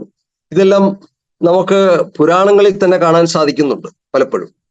അപ്പൊ അങ്ങോട്ടും ഇങ്ങോട്ടും ആ സ്വീകരണമുണ്ട്, ഉപദേശമുണ്ട്, സ്വീകരണമുണ്ട്, ജീവിതത്തിൽ വരുത്തേണ്ട മാറ്റങ്ങളുണ്ട്, പെരുമാറ്റങ്ങളുണ്ട്. ഇതെല്ലാം അവിടെ നിന്ന് പഠിക്കുന്നുണ്ട്. അപ്പൊ നല്ലത് എവിടെയെങ്കിലും ഉണ്ടെങ്കിൽ അതിനെ ഒരു കുഞ്ഞ് പറയുകയാണെങ്കിൽ പോലും അത് സ്വീകരിക്കാമെന്ന് പഠിപ്പിച്ച ഒരു നാടാണ്. അപ്പൊ ആ കുടുംബസങ്കല്പങ്ങളിൽ വിട്ടുവീഴ്ച മനോഭാവം വളരെയധികം പ്രധാനമാണ്. ക്ഷമ എന്നുള്ള ഗുണം നമുക്ക് വേണം. അങ്ങനെ ഒരു കുടുംബസങ്കല്പത്തിൽ പിറന്നു വീഴുന്ന ഒരു കുട്ടിയുടെ മാനസികവും ശാരീരികവും ആത്മീയവും ഒക്കെ ആയിട്ടുള്ള ആരോഗ്യം വളരെ വളരെ ഉയർന്ന നിലവാരത്തിലുള്ളതായിരിക്കും എന്നുള്ളതിന് സംശയമില്ല, അങ്ങനെ വളരുന്ന കുട്ടിയുടെ. അപ്പൊ അതിനാണ് ഓരോ ഘട്ടത്തിലും ആത്മീയമായ 5 യജ്ഞങ്ങൾ നമ്മുടെ ഗൃഹങ്ങളിലൊക്കെ വെച്ചിരുന്നതിന്റെ കാരണം അതാണ്. ഋഷിയജ്ഞവും ദേവയജ്ഞവും പിതൃയജ്ഞവും നൃയജ്ഞവും ഭൂതയജ്ഞവും ഒക്കെ വെച്ചിരുന്നത് ഈ ആരോഗ്യം എന്ന ഘടനയെ അത് ജീവിതത്തിലേക്ക് കൊണ്ടുവരാൻ വേണ്ടിയിട്ടാണ്. കാരണം ഒരാൾ മാനസികമായിട്ട് നമുക്ക് എങ്ങനെയാണ് ആരോഗ്യം ഉണ്ടാകുന്നത്? ഇന്ന് നമുക്ക് നാട്ടിൽ എത്രയോ ആത്മഹത്യകൾ നടക്കുന്നുണ്ട്. കുട്ടികൾ തന്നെ, പഠിക്കുന്ന കുട്ടികൾ എന്തെങ്കിലും ചെറിയ നിസാരമായ കാര്യത്തിന് ആത്മഹത്യ ചെയ്യുന്നു, അല്ലെ വീട്ടിൽ നിന്ന് ഒളിച്ചോടി പോകുന്നു, അല്ലെ അച്ഛന്റെ അമ്മയുടെ നേർക്ക് കയർത്തി ചെല്ലുന്നു, അവരെ കൊല്ലാൻ പോകുന്നു, അല്ലെ സ്വയം വിഷം കഴിച്ചു മരിക്കുന്നു. ഇതെല്ലാം നമ്മുടെ സമൂഹത്തിൽ ഇന്ന് കാണുന്നുണ്ട്, ധാരാളം കാണുന്നുണ്ട്. അപ്പൊ അവിടെയൊക്കെ നമ്മുടെ സമൂഹത്തിൽ ഉണ്ടാകുന്ന ഈ വൈകല്യങ്ങളെ എങ്ങനെ നമുക്ക് തിരുത്താൻ സാധിക്കും?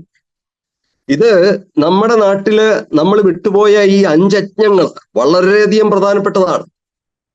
ഋഷിയജ്ഞം, ഇന്ന് ഋഷിയജ്ഞം ഇല്ലാത്തതിന്റെ എല്ലാ കുറവുകളും നമ്മുടെ സമൂഹം അനുഭവിക്കുന്നുണ്ട്. വളരെ കുറഞ്ഞ വീടുകളിൽ നടക്കുന്നുണ്ട്. അമ്മയുടെ മലം പല വീടുകളിലും അല്ലെ കുടുംബങ്ങളില് മക്കളുടെ ഇടയില് അവരിത് അനുവർത്തിച്ചു പോരുന്നത് സന്തോഷം തന്നെയാണ്. എന്നാൽ പല സ്ഥലങ്ങളിലും അതില്ല എന്നുള്ളതാണ്.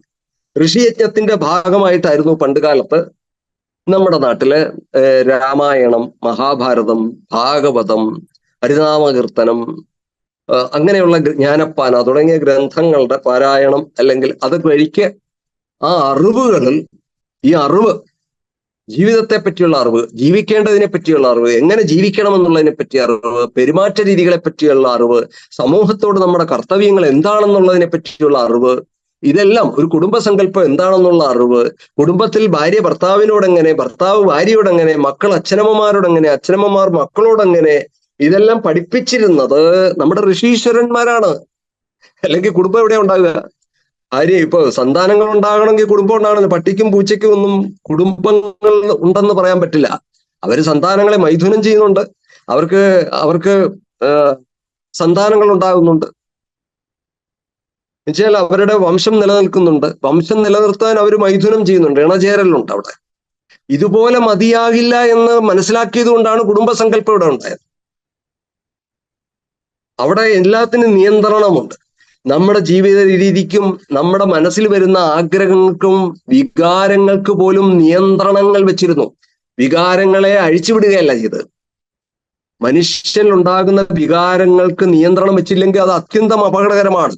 അത് ബൂമറാൻ പോലെ തിരിച്ചു വന്ന് നമ്മളെ അടിച്ച് തകർത്ത് കളയും. അപ്പൊ അവിടെയൊക്കെ ആഗ്രഹങ്ങൾക്ക് നിയന്ത്രണങ്ങൾ വെച്ചിരുന്നു. നിയന്ത്രണം ഉണ്ടായിരിക്കണം, ആത്മസംയമനം ഉണ്ടായിരിക്കണം. എന്നാലേ അതിശക്തമായ ഒരു സമൂഹത്തെ നിർമ്മിക്കാൻ സാധിക്കുകയുള്ളൂ. ഈ വ്രതാനുഷ്ഠാനങ്ങളുടെ പിന്നിലെല്ലാം ഈ ആത്മസംയമന ശക്തിയായിരുന്നു. ഈ പണ്ട് കാലത്ത് നമ്മൾ ഈ ഉപവാസമൊക്കെ പറഞ്ഞ്, ഏകാദശി തുടങ്ങിയ ഉപവാസങ്ങളുടെ കാര്യങ്ങളൊക്കെ നമ്മൾ പറയാറുണ്ട്. അപ്പൊ ഇതിലൊക്കെ ഉപവാസം അനുഷ്ഠിക്കുമ്പോൾ നമുക്കറിയാം, ആരോഗ്യത്തെ സംബന്ധിച്ച് പറയുകയാണെങ്കിൽ ഈ ഉപവാസങ്ങൾ നമ്മുടെ ഇന്ന് ഏകാദശി തുടങ്ങിയ വ്രതങ്ങളൊക്കെ നമ്മുടെ സമൂഹത്തിൽ എടുക്കുന്നില്ല എന്നുള്ളതാണ്. വളരെ കുറഞ്ഞ അമ്മമാര് മാത്രം എടുക്കുന്നു, കുട്ടികൾ പോലും എടുക്കുന്നില്ല. എന്നാൽ ഇസ്ലാം സമുദായത്തിൽ അവരുടെ വ്രതങ്ങൾ അനുഷ്ഠിക്കുന്നുണ്ട്. ക്രിസ്തു സമുദായത്തില് അവരുടെ വ്രതങ്ങള്, അവർക്ക് ചില വ്രതങ്ങളൊക്കെ അവർക്കും ഉണ്ട്, അവര് അതൊക്കെ അനുഷ്ഠിക്കുന്നു എന്നാണ് നമുക്ക് മനസ്സിലാക്കാൻ സാധിക്കുന്നത്. എന്നാൽ ഹിന്ദു സമൂഹത്തില് ഇപ്പൊ വരുന്ന തലമുറയിൽപ്പെട്ട ആൾക്കാര് ഇതിലൊന്നും യാതൊരു താല്പര്യവും കാണിക്കാത്തവരാണ്. ഈ ഉപവാസം എന്നുള്ള ചടങ്ങ് നമ്മുടെ ഹിന്ദുമതത്തിൽ മാത്രം ഉള്ളതല്ല. എത്രയോ ഉപവാസങ്ങളുടെ ധാരാളം വ്രതങ്ങളുടെ ഒരു വലിയ ഒരു സമാഹാരം തന്നെ നമുക്ക് കാണാൻ സാധിക്കുന്നുണ്ട് നമ്മുടെ ഹൈന്ദവ സംസ്കാരത്തില്.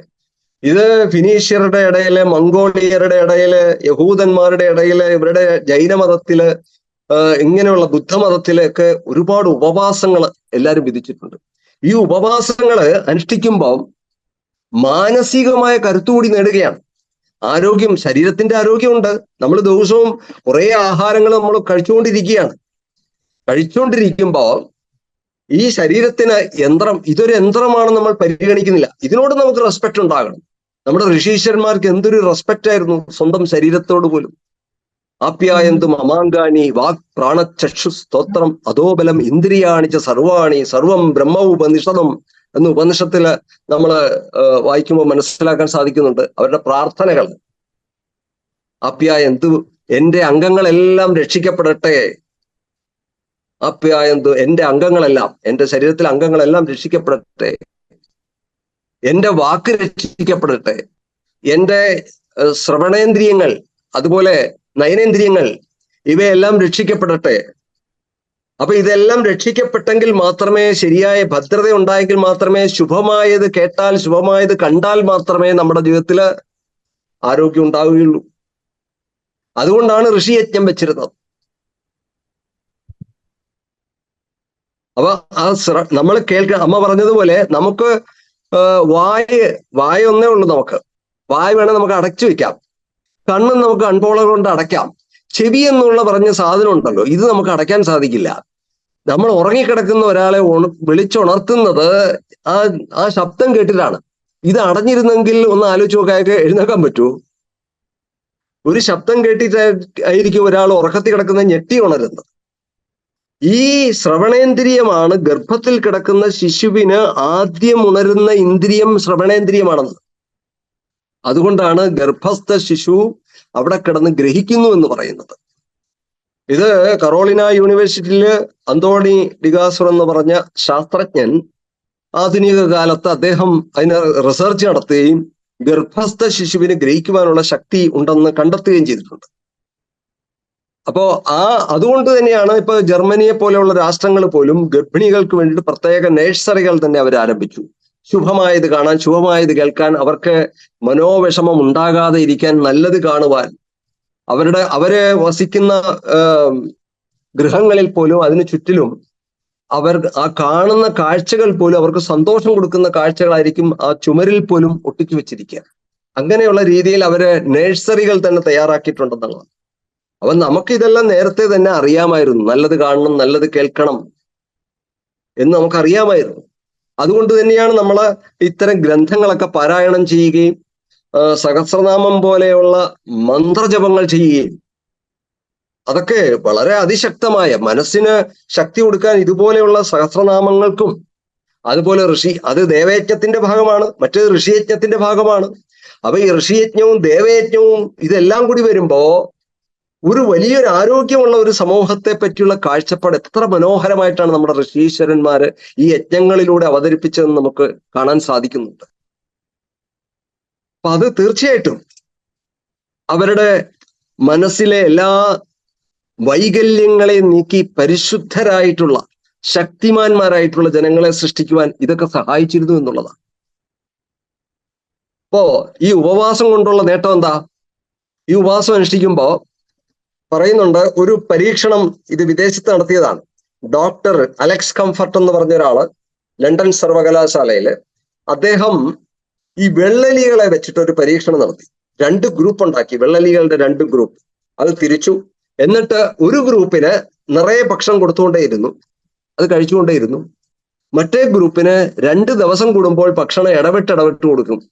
2 ദിവസം പട്ടിണിയായിരിക്കും, അത് കഴിഞ്ഞ് പിന്നെ പിന്നത്തെ ദിവസം ഭക്ഷണം കൊടുക്കും. അങ്ങനെ അപ്പൊ ഒരു അതിശയം അതിലൂടെ ഉണ്ടായി. അതായത് 750 ദിവസം ജീവിച്ചിരിക്കേണ്ടതാണ് സാധാരണ ഈ വെള്ളെലികളൊക്കെ. ഈ വെള്ളെലി 780 ദിവസം വരെ ജീവിച്ചിരിക്കും. അതിന്റെ ആയുസ് പട്ടിണി കടന്ന ഈ 2 ദിവസം പട്ടിണി കടന്ന എലികളിൽ പരീക്ഷിച്ചപ്പോ അവരുടെ ആയുസ് 40% വർദ്ധിച്ചതായിട്ട് കണ്ടു. അതായത് 1300 ദിവസം വരെ അവര് ജീവിതം ദൈർഘ്യം ഉണ്ടായിന്നാണ്, ആ വെള്ളെലികൾക്ക് ദൈർഘ്യം ഉണ്ടായി. അപ്പോ ഉപവാസം അനുഷ്ഠിച്ചു കഴിഞ്ഞാൽ ആയുസ്സിനും ആരോഗ്യത്തിനും നല്ലതാണെന്ന് കൂടി ഇന്നത്തെ ശാസ്ത്രം കൂടി തെളിയിക്കുന്നുണ്ട്. ഇനി അടുത്ത കാലത്ത് ജപ്പാൻകാരൻ ഒരു പരീക്ഷണം നടത്തി. അയാള് ഓട്ടോഫാഗി എന്ന് പറഞ്ഞ ഒരു പ്രതിഭാസം അദ്ദേഹം അതിനെപ്പറ്റി വിശദമായി പഠിച്ചു. അതായത് സെൽഫ് ഈറ്റിംഗ് എന്നുള്ളതാ, തന്നെത്താൻ തിന്നുക എന്നുള്ളതാണ്. അപ്പൊ ഉപവാസം നടക്കുന്ന സമയത്ത് ഒരു സെൽഫ് ഈറ്റിംഗ് നടക്കുന്നുണ്ട്. കാരണം നമ്മുടെ ഉള്ളില് ആ സമയത്ത് ആഹാരമൊന്നുമില്ല, പക്ഷെ ഈ ശരീരം പ്രവർത്തിക്കേണ്ട സമയത്തെല്ലാം പ്രവർത്തിക്കുമല്ലോ. ദഹനേന്ദ്രിയങ്ങള് അതിനു വേണ്ടിയിട്ടുള്ള ശക്തിമത്തായ എൻസൈം പുറപ്പെടുവിക്കും. അപ്പൊ അത് പോയിട്ട് ദഹിപ്പിക്കും. അപ്പൊ അത് ദഹിപ്പിച്ചിട്ടാണ് ഈ ആഹാരം ദഹിപ്പിച്ച് വിടുന്നതൊക്കെ ആ സമയത്താണ്. ആ സമയമാകുമ്പോൾ അതിനറിയാം, അത് വിടുകയാണ് ചെയ്തത്. അതുകൊണ്ടാണ് സമയമാകുമ്പോൾ, നമ്മൾ കഴിക്കുന്ന സമയമാകുമ്പോൾ വിശപ്പ് വരുന്നത്. അപ്പൊ ഈ എൻസൈം അവിടെ ഈ ഉപവാസം അനുഷ്ഠിക്കുന്ന സമയത്ത് ഈ എൻസൈം ചെന്ന് കഴിഞ്ഞാൽ അത് നമ്മുടെ ഡെഡ് സെൽസുകൾ അതിനെ അങ്ങ് കാർന്ന് അതിനെ കയറി പിടിക്കുകയാണ് ചെയ്യുന്നത്. അതങ്ങ് ദഹിപ്പിക്കുകയാണ്, അതിനെ അങ്ങ് നശിപ്പിക്കുകയാണ്. കാരണം ക്യാൻസറിന് പോലും കാരണമായിട്ട് വരുന്ന ഇത്തരം സെല്ലുകള് അവിടെ വെച്ച് തന്നെ തുടക്കത്തിൽ തന്നെ അങ്ങ് നശിപ്പിച്ച് കളയുകയാണ് ചെയ്യുന്നത്. അതുകൊണ്ട് പണ്ട് കാലത്ത് ക്യാൻസർ പോലെയുള്ള രോഗങ്ങൾ വളരെയധികം കുറവായിരുന്നു. ഇന്നിപ്പോ നമുക്കറിയാം പല സ്ഥലങ്ങളിലും ക്യാൻസർ പോലെയുള്ള രോഗങ്ങൾ വളരെയധികം കൂടിയിരിക്കുന്ന ഒരു കാലഘട്ടമാണ്. കാരണം എന്താ? നമ്മൾ ഉപവാസവും ഇല്ല, ഒന്നുമില്ല. എത്രയോ അമ്മമാർക്ക് ബ്രസ്റ്റ് ക്യാൻസർ നമ്മുടെ ഈ അടുത്ത സമയത്ത് തന്നെ ഒരുപാട് പേർക്ക് അത് കണ്ടിട്ടുണ്ട്, പറഞ്ഞു കേട്ടിട്ടുണ്ട് പലർക്കും. അപ്പൊ അത് മാത്രമല്ല, പല സ്ഥലങ്ങളിലും ശരീരത്തിന്റെ പല അവയവങ്ങളെ അത് ബാധിക്കുന്നുണ്ട്. അപ്പൊ ഇത്തരം ക്യാൻസറുകള് ഒക്കെ മാരകമായ പല രോഗങ്ങളും നമ്മുടെ ധാർമ്മിക ചര്യയിൽ നിന്ന് നമ്മൾ വിട്ടു പ്രവർത്തിക്കുമ്പം ഉണ്ടാകുന്നതാണ്. അപ്പൊ ഇതിനൊക്കെ ഒരു പരിഹാരമായിട്ടാണ് ഇത്തരം കാര്യങ്ങളൊക്കെ നിശ്ചയിക്കപ്പെട്ടിട്ടുള്ളത് എന്നുള്ളൊരു വാസ്തവമാണ്. അതുകൊണ്ടാണ് ഉപവാസത്തിനൊക്കെ ഇത്രയും പ്രാധാന്യം പറഞ്ഞത്. അപ്പൊ ഉപവാസം അനുഷ്ഠിക്കുമ്പോൾ അതിനകത്ത് എല്ലാം ഉണ്ട്. ഈ യജ്ഞമുണ്ട്, ദാനമുണ്ട്, തപസ്സുണ്ട്, എല്ലാം ഉണ്ട്. വാങ്മയ തപസ്, പണ്ട് കാലത്ത് യജ്ഞം ഇത്തരം വ്രതങ്ങളൊക്കെ നടക്കുന്ന സമയത്ത് കൂടുതൽ സമയം മൗനത്തിലും, അല്ലെങ്കിൽ മൗനം ഭംഗം ചെയ്യുന്നതൊക്കെ എപ്പോഴാണ്? നാമപാരായണങ്ങൾ ചെയ്യുമ്പോഴാണ്. പണ്ട് കാലത്ത് അങ്ങനെയുള്ള നാമജപങ്ങൾ കൂടുതൽ ചെയ്യും, അല്ലെങ്കിൽ ഇങ്ങനെയുള്ള ഗ്രന്ഥങ്ങൾ, ആത്മീയ ഗ്രന്ഥങ്ങൾ വായിക്കും. അപ്പൊ അതെല്ലാം വായിച്ചുകൊണ്ടൊരു വ്രതം, ആ വ്രതമാണ് അവരുടെ മനസ്സിന് ഏകാഗ്രതയാണ്. മനസ്സ് മറ്റു പല വിഷയങ്ങളിലേക്കും പോകാതെ ആ ഈശ്വര സ്മരണയിലേക്ക് കൊണ്ടുവരാനുള്ള ഒരു പരിശീലനം അതിലൂടെ ലഭിച്ചിരുന്നു. അതുകൊണ്ട് അവരുടെ ജീവിതം, അമ്മ പറയുന്നല്ലേ, ഗൃഹസ്ഥ ആശ്രമം എന്ന് പറയുന്ന ഒരു സങ്കല്പം, ഭാരതീയ കുടുംബ സങ്കല്പത്തിന്റെ സവിശേഷത എന്താണെന്ന് വെച്ച് കഴിഞ്ഞാൽ അതിനൊരു ലക്ഷ്യം ഉണ്ടായിരുന്നു. അവിടെയും ഈശ്വര സാക്ഷാത്കാരം തന്നെയായിരുന്നു. കുടുംബ സങ്കല്പത്തിൽ തന്നെയും തന്നെ അറിയുക എന്നുള്ളതാണ്, താൻ ആരാണെന്ന് അറിയുക എന്നുള്ളതാണ്, തന്നെ അറിയുക എന്നുള്ള ലക്ഷ്യം. അത് തന്നെ ഈശ്വര സാക്ഷാത്കാരം. താൻ ആരാണെന്ന് അറിഞ്ഞു കഴിഞ്ഞാൽ ഈശ്വരൻ ആരാണെന്ന് അറിഞ്ഞു, ഈശ്വര സാക്ഷാത്കാരമായി. അപ്പൊ അതിനു വേണ്ടിയിട്ടുള്ള ഒരുപാട് ധാർമ്മികമായ നിയമങ്ങളും ചര്യകളും ഒക്കെ അതിനകത്ത്, അനുഷ്ഠാനങ്ങളും ഒക്കെ അതിനകത്തുണ്ടായിരുന്നു എന്നുള്ളതാണ്. അമ്മ പറയുന്ന പോലെ ഗൃഹസ്ഥാശ്രമത്തിലേക്ക്, ഗൃഹസ്ഥ ആശ്രമം എന്നാണ് നമ്മൾ പറഞ്ഞത്. അമ്മ അതിനെപ്പറ്റി വിശദമായിട്ട് പറഞ്ഞു. അവിടെ ആ ശ്രമം ഉണ്ടാകണം എന്നുള്ളതാണ്. എന്ന് വെച്ചാൽ ജീവിതത്തിന് എന്താണോ ലക്ഷ്യം കൽപ്പിച്ചത് ആ ലക്ഷ്യത്തെ പ്രാപിക്കുവാനുള്ള ഒരു ശ്രമം ആ കുടുംബങ്ങളിൽ ഭാര്യയ്ക്കും ഭർത്താവിനും മക്കൾക്കും എല്ലാവർക്കും ഉണ്ടായിരിക്കണം എന്നുള്ളതാണ്. ഇത് വലിയൊരു ഘടനയാണ്. ആരോഗ്യത്തിന്റെ ഒരു ശാസ്ത്രമാണ് അവിടെ നൽകുന്നത്.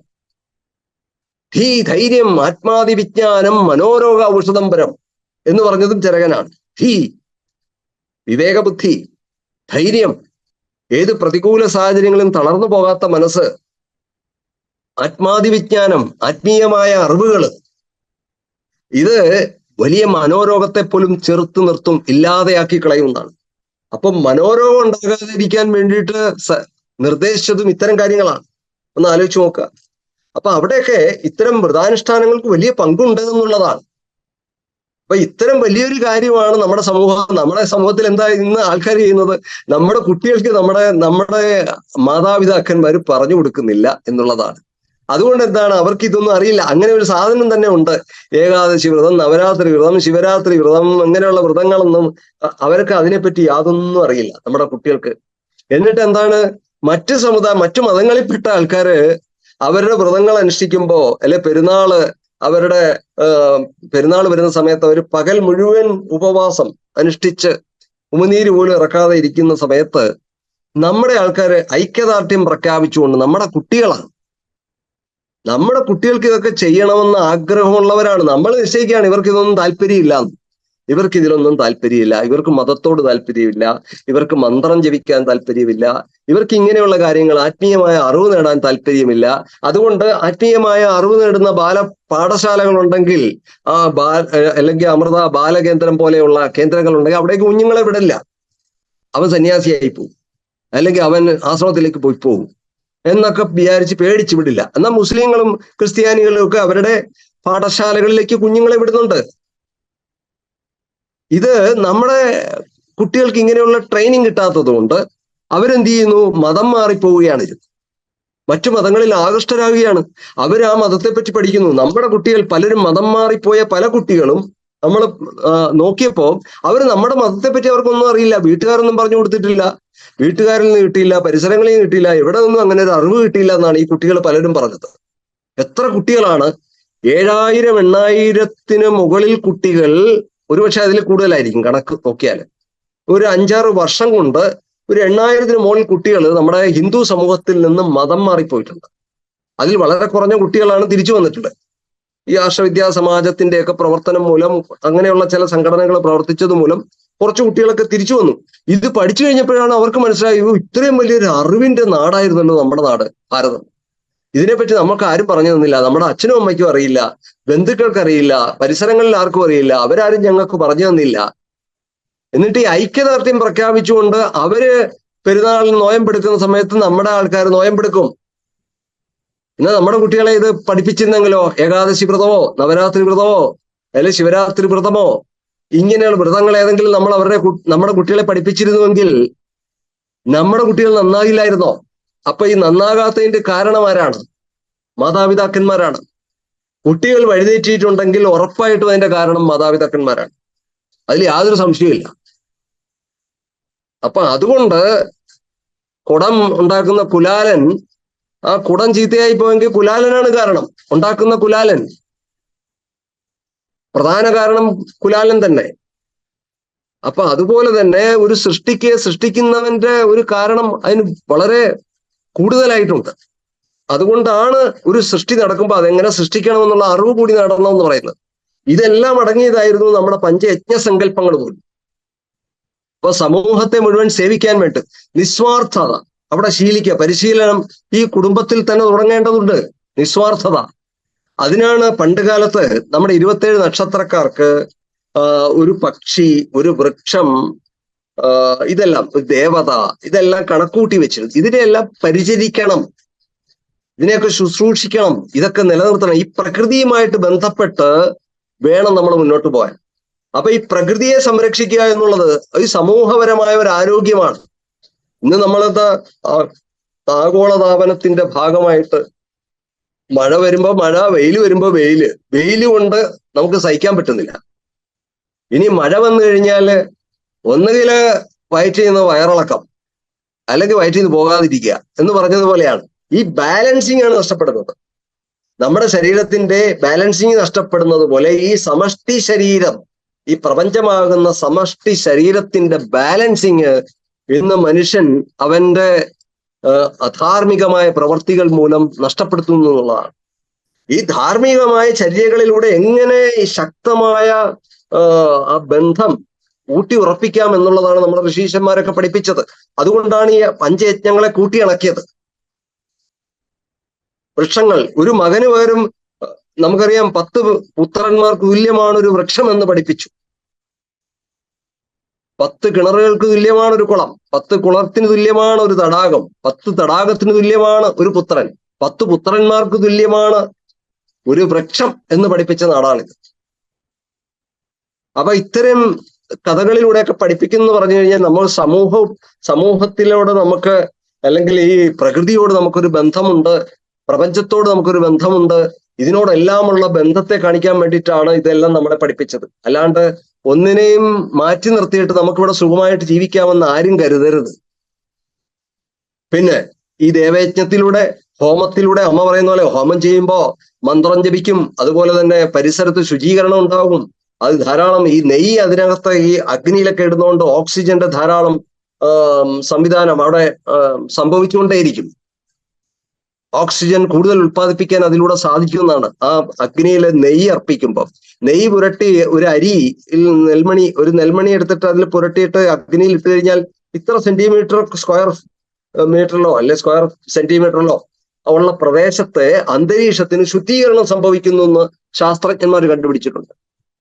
അപ്പൊ അത്രയും കാർബൺ ഡൈ ഓക്സൈഡ് തുടങ്ങിയ കാര്യങ്ങളെ നീക്കം ചെയ്യാനുള്ള കരുത്തുണ്ടായിരുന്നു. പണ്ടുകാലത്ത് അഗ്നിഹോത്രം, ഈ ഗ്യാസ് ട്രാജഡിയൊക്കെ ഉണ്ടായപ്പോ ഈ അഗ്നിഹോത്രം ചെയ്ത വീടുകളിലെ പുക കൊണ്ട് മാത്രമാണ് ആ വീടുകളിൽപ്പെട്ടവർ രക്ഷപ്പെട്ടത്. അന്ന് 10,000-കണക്കിന് പേര് മരിച്ചു വീണിരുന്നു. അപ്പോ അത്രയും അന്തരീക്ഷത്തിൽ അതിന്റെ പുകയ്ക്ക് പോലും, അഗ്നിഹോത്രം ചെയ്യുമ്പോൾ ഉണ്ടാകുന്ന പുകയ്ക്ക് പോലും ശുദ്ധീകരണ ശക്തി ഉണ്ടെന്നാണ്. നമുക്ക് ശ്വസിക്കുമ്പോൾ നല്ലതാണ്.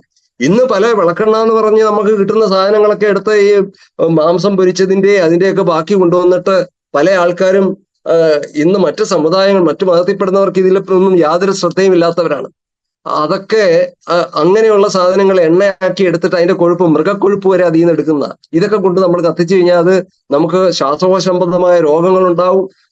പൂജ ചെയ്യുന്ന പൂജകന് പോലും അവിടെ രോഗം വരാവുന്നതാണ്.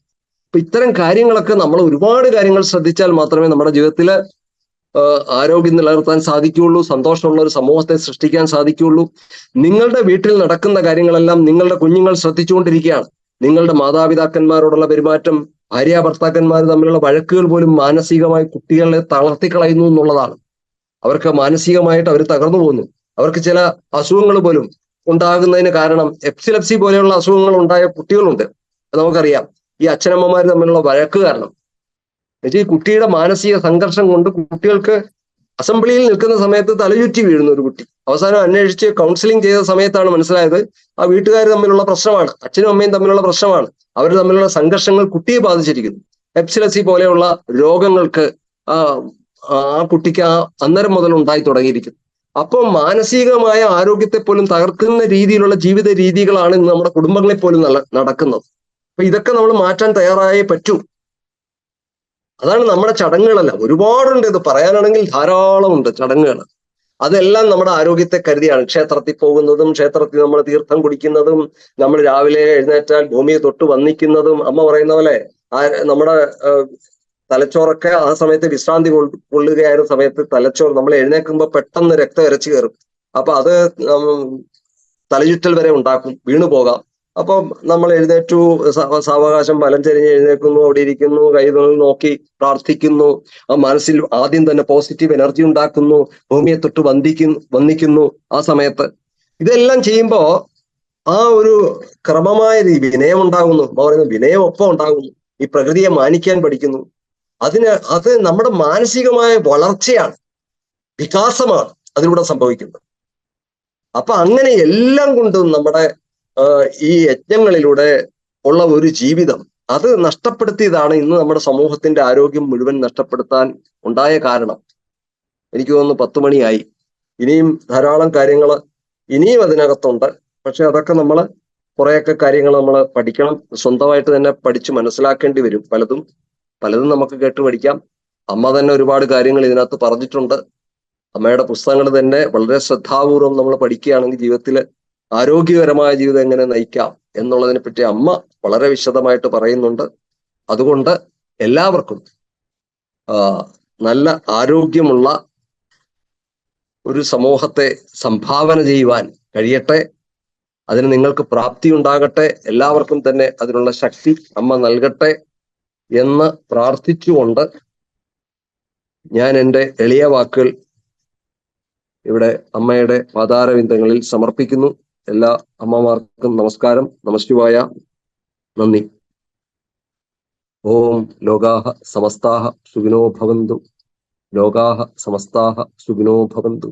ലോകാഹ സമസ്താഹ സുഖിനോ ഭവന്തു. ഓം ശാന്തി ശാന്തി ശാന്തി. ഓം ശ്രീ ഗുരുഭ്യോ നമഃ. ഹരി ഓം.